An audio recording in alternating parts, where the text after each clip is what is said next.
Hi folks, it's Mark here, Ghost Critic, with another Thursday comic review show.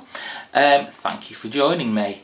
This week was quite a short week for me, but I managed to pick up a new comic. Thought I'd try something out, see if it gets a Ghost Critic seal of approval. And I decided to pick up, because there was quite a lot of new number ones etc. this week, but I plumped for Hoax Hunters. This is issue 1. Let's get that glare off. Hoax Hunters, issue 0 I should say, from Image Comics. Image are putting out a lot of new titles at the moment, and to be fair, they're doing pretty well at what they're pushing out. What's Hoax Hunters about? Well, Hoax Hunters centres on 3 characters, Jack, Reagan and Ken Cadaver, and they host a kind of TV programme that disproves all those kind of YouTube videos and conspiracy theories about, like, you know, Bigfoot, the Chupacabra, you know, all those kind of boogie monster kind of things that you get really out of focus shots and people go, well, that's Bigfoot. Well, they do this show that kind of disproves that all these things exist. However, in secret, they go out and find these things, and they find that they are true. You know, the truth is out there, so to speak. So these guys are kind of like the YouTube FBI, for want of a better word. There is definitely kind of an X-Files kind of vibe to the book. And it centres on, I mean, in this first issue, it starts off in 1961 in the Nevada desert, and you see this American rocket crashing to the ground. It then quickly jumps straight on the next page to present-day Moscow, and you have this astronaut looks like he's being held aloft by crows and just floating through the streets of Moscow. So the guys of Hoax Hunters go and investigate, and it's just a crazy kind of sci-fi, paranormal, as I said, X-Files type adventure. The great thing is, and they do it so subtly, which I thought was nice. They don't just like throw it in your face, but you know, these guys have, for want of a better word, they've got powers. Ken Cadaver can seem to read minds. Reagan, though we don't see a great deal of it because it's kind of stopped before she gets to make full use of it, but there's some sort of electricity, power bolt kind of deal. And then Jack seems to be the powerhouse. He's the muscle of the team. I said a great read. The artwork is really nice. It's very kind of very dark palette of colour, coupled with thick black outlines. I'll just show you a bit. Now, I don't usually show artwork from the comic, and this is my only problem whether I'm going to pick up the next issue. Let's quickly get you a page. Hopefully you will be able to see this really nice art. So yeah, really kind of that kind of thick black outline. They're highly detailed, and it is perfect for the book. It suits the vibe that it's going for. You get a preview in the back of this comic, and the artwork has drastically changed. Issue 1, the preview, it's now very clean, very bright, a totally different artist, and I have to say I am not as keen. So, while I may pick up issue 1, to be fair, the story better be outstanding for me to keep picking this up, because the art style, not for me. Still, for the first issue, for a 0 issue, definitely worth a pick up. Go check that out. Amazing Spider-Man 682 and the start of, finally, the much hyped Ends of the Earth big event for Spidey this year. And I have to say I was a little bit disappointed. You don't hear me saying that very often with Amazing Spider-Man. I think a lot of it has to do, there's a lot of fluff in here. It begins with a few pages of Spidey battling this sometimes villain, sometimes hero called Equinox. And Equinox is kind of like part Iceman, part Human Torch, kind of amalgamated together. And they battle, and Spidey wins, of course. And then it jumps to kind of Jonah Jameson trying to close down Horizon Labs, which is just like, right, get on with it, get on with it. And then the middle bit, we finally get a bit of oomph, though it's Doc Ock, and this is his plan. This is his final master plan. You may remember we've had the Out in Space little episode just before this, and it kind of harkens back on why Doc Ock was up there. He has had these secret satellites being positioned over half the world, and when they are all connected, they basically build this huge kind of, not shield, but we'll say shield for now. But what the shield does, it burns the Earth.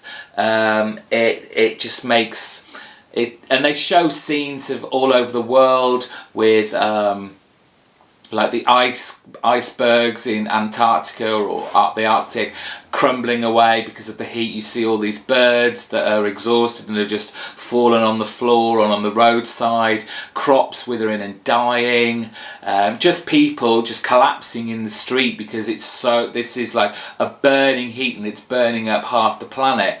Now Doc Ock then obviously transmits to this half of the world and says, look, I will stop this, and I can reverse this, and there's a crock of about global warming, which I'm not even going to go into, but he says he can reverse this and he can actually make global warming kind of go away or revert back to its initial spot, but he wants to have that recognition that he did this. This is his dying wish. He doesn't want to have been known to be known as this creepy villain who's done a lot of bad things in his past. When he dies, he wants to be known as the person who eradicated global warming. Now, to me, it just seems very kind of James Bond villain-esque kind of storyline. And if this was Doc Ock's kind of master plan at the end of his life, at the moment it feels a little flat, to me anyway. So after all that, Spidey puts on, he's got a new costume again, guys, as if he hasn't got enough, and I've got to say, it's a bit iffy, it's a bit iffy. And he goes to the Avengers to basically assemble, while they've just been sitting around a table deciding whether to take out Doc Ock or not. An average Amazing Spider-Man issue. Not a great start to this big event for me. Sorry, that's how I feel. Fables issue 115, and we pick up with Teresa, who last we saw had hopped on the evil boat that was taking her who knows where, and we find out in this issue we are being taken to the land of Discardia, and this land is where Teresa is going to become queen. Discardia is a very interesting place, and Bill Willingham is adding yet another very enticing and rich layer to the Fables universe. This is basically the land where everything you've discarded, your toys, your toy trucks, your teddy bears that have started falling apart, or maybe, you know, the button eyes have fallen out and they're not as new or loved as they were, so you just kind of throw them away. It's a really nice kind of scenario for Bill Willingham to explore, and I'm very excited to see what he does with this.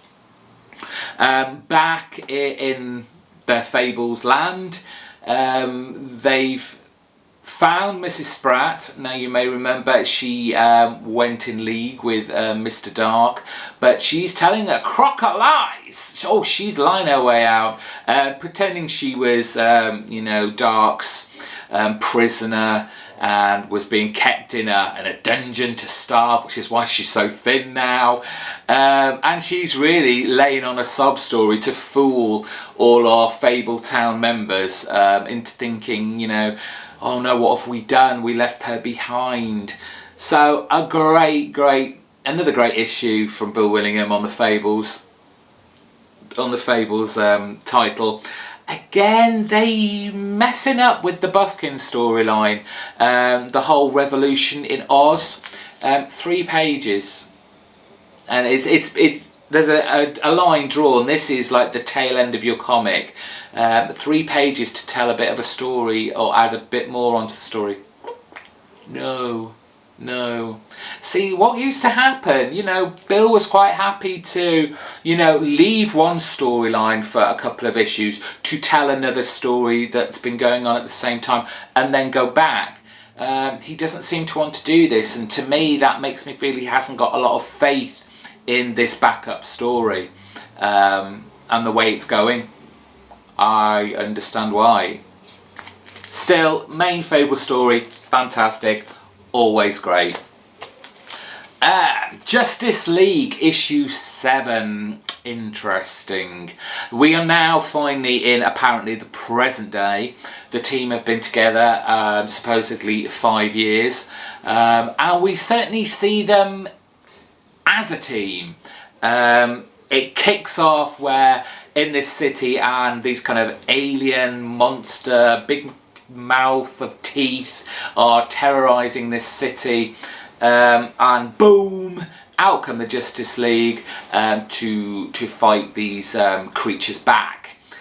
We have a new kind of baddie called Spore, where all these kind of little monsters are coming from, and it's okay. That's the first half of the book. Then you have the second half, which is centres very much on Steve Rogers. Steve Rogers here has become the go-between from the actual Justice League, and he's a liaison to government officials, ours in general. And the government officials aren't very happy about all the secrecy involved with Justice League. We find out in this issue that Justice League now have their watchtower in space, but no one has been up there. Secrets. Ooh. We've learned that Steve Rogers, as if we didn't know anyway, is in love with Wonder Woman. What else? All the way through the comic we have this narrative that by some mystery person we find out that it is, well, we presume it's someone of a villainous intent, as the beginning, the whole action scene at the beginning was for whoever this villain is as a distraction so he could go and steal the Orb of Ra. And we're on the last page. You see this person writing the whole narrative you've had through the book, and the staff of the Orb of Ra is on the table next to him, her. I think most people will notice the art change in this. While the art style is very nice and it's attractive, I don't think it suits this book. It doesn't suit a superhero book, and to be honest, I would think it would fit very well on Justice League Dark, very well, and I think they've missed a step here. It is, again, it's that kind of very dark, thick lined and dark colouring to it that doesn't suit a superhero team. Now maybe it's just because it's so jarring from Jim Lee's, I don't know. People will definitely, I think, be more upset than they have been with this title, and it'll be down to the artwork. The team itself, like I said, it's 5 years on now. You would expect a little bit more cohesion from them all. Not sure I quite get that yet. Certainly many of the team are looking at Batman as the leader to give the orders, to tell them where to go, but we still have the kind of double act of Green Lantern and the Flash, who kind of seem to be this comedy act now, who really, you know, are taking the mickey out of Batman here and not really scared of him at all, though that could quite possibly change. You know what Batman's like. What I really didn't like about this is the general public's response to the superhero team. This is like they're the best thing since white sliced bread. It's very over the top, it's very in your face. Hello reader, the public in this universe really like this superhero team. It's burning up and you just know they're going to do something absolutely terrible that is going to turn the public. It was okay for a superhero team, nothing great. I think people will just be disappointed with the artwork, though they not necessarily should be. Finally, and not necessarily my pick of the week, to be honest. Nothing really achieved that for me this week, but the nearest to come to it was Batman issue number 7.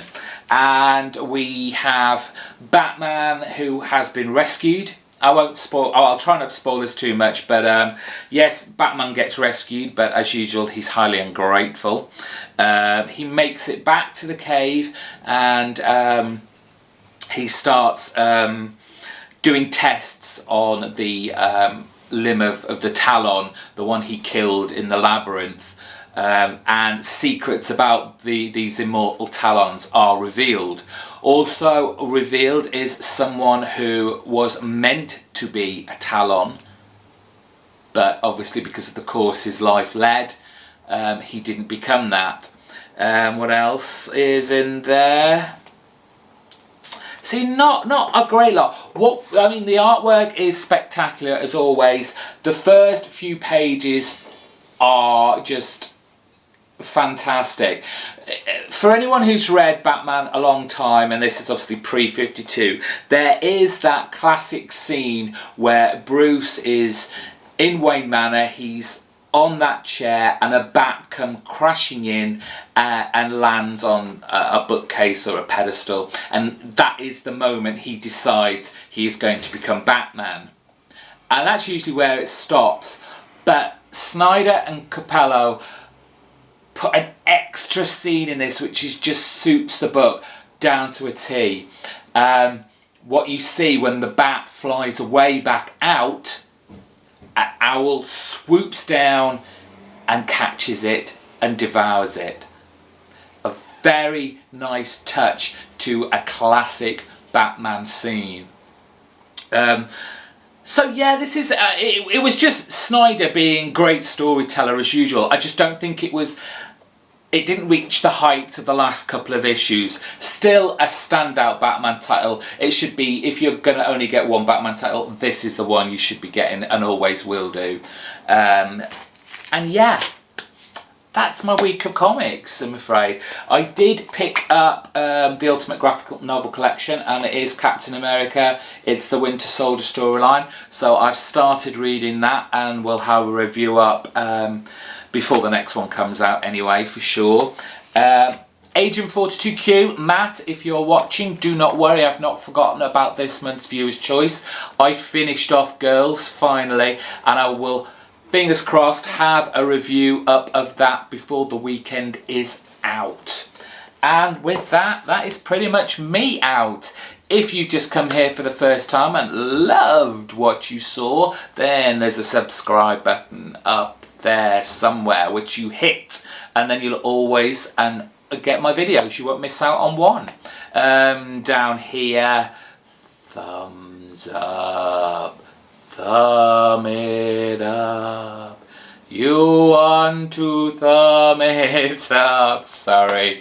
And down below there's a comment box. What, did you pick up anything different to me this week? What did you think of the titles that I picked up? Did you pick up Hoax Hunter, and were you Did you like it as much as I did? Are you a bit worried about the art style that's coming in issue 1? And that's about it for me. Have a good weekend, guys, and I'll see you next time. Bye bye.